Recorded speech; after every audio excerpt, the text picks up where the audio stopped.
everybody. It's great to see you today. Welcome to Living Power, your online Bible study where we are walking through the Bible in a year. Today is July 1st. Welcome to July. Can you believe it? The summer is flying by. And we are studying 2 Chronicles. I hope you are able to kind of keep all the kings straight. We are reading about Hezekiah. He was a good king of the south. Probably one of my favorites, my very favorites, because he was just such a wonderful, wonderful king. He reopens the doors of the temple today, and he asks everyone to come for Passover. Ahaz was his father, and he had closed the temple doors. And that, you can remember, was in 2 Chronicles 28:24. The people had not been celebrating Passover as they were supposed to, and Hezekiah is bringing all of this back.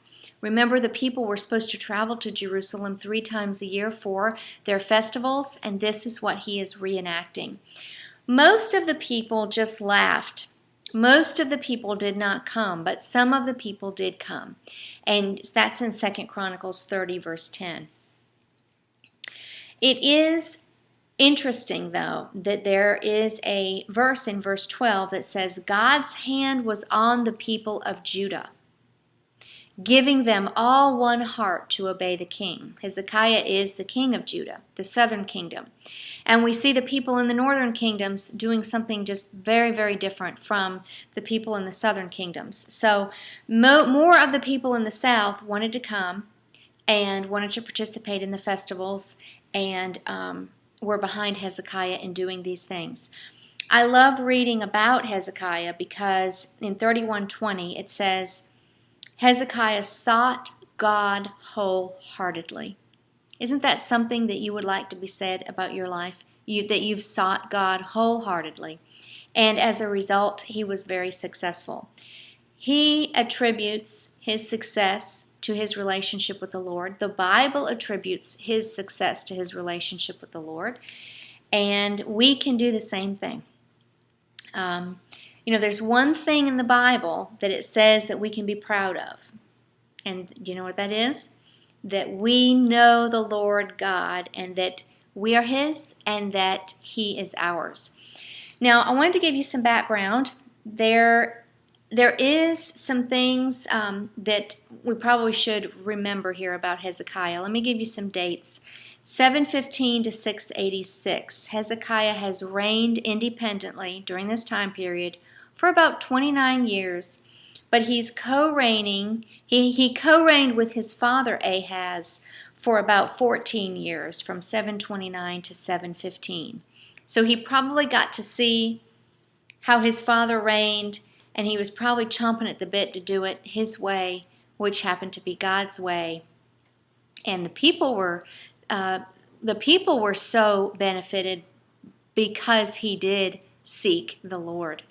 Now, the north fell to Assyria in 722, and the people have been deported.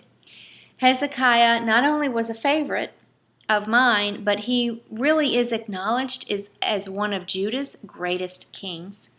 In the very first month of his independent reign, after his father passed away, this is when he reopens the temple. Now, we mentioned earlier that not all the tribes come, and those that did couldn't slay their own lamb. Now, when you read about that, if you were a little bit confused, go back to Exodus 12, verse 3. However, gives some background as to, if you're interested, into the sacrifices and who could slay what. In the Old Testament, in Exodus, originally, with the tabernacle, when the sacrifices were set up, if you and I were to go, we would slay our own animal. But here, evidently, there's something about they couldn't slay their own lambs, so the priests did that for them. The people, we need to notice, were very, very joyful in all this. When a godly leader leads the people toward God, the people are blessed and they experience joy. They not only are joyful, but they are bringing their tithe. And I love it that it says the king gave of his own money and his own resources towards this. There is a 15-day festival They have destroyed all the high places of Baal and the idols, the sacred places. They enjoy this 15-day festival, and then they go home. What we are reading about is a revival. If we have ever experienced revival, wouldn't we love to have and experience a revival in our own communities, in our own towns, in our own churches, in our own nation? That is something that we want to pray for, is pray for revival. I'm going to close this early today, and I'm just going to ask us to think about the application in our own life.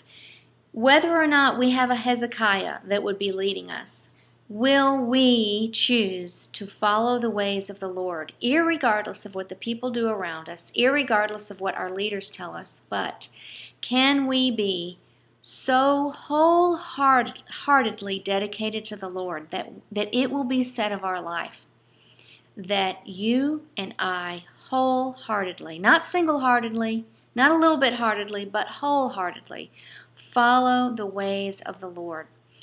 And it would be my prayer that we would just spend a couple extra minutes today as we close the Bible study praying to the Lord and asking Him, is there any part of my heart that I'm holding for myself that I need to turn over to you?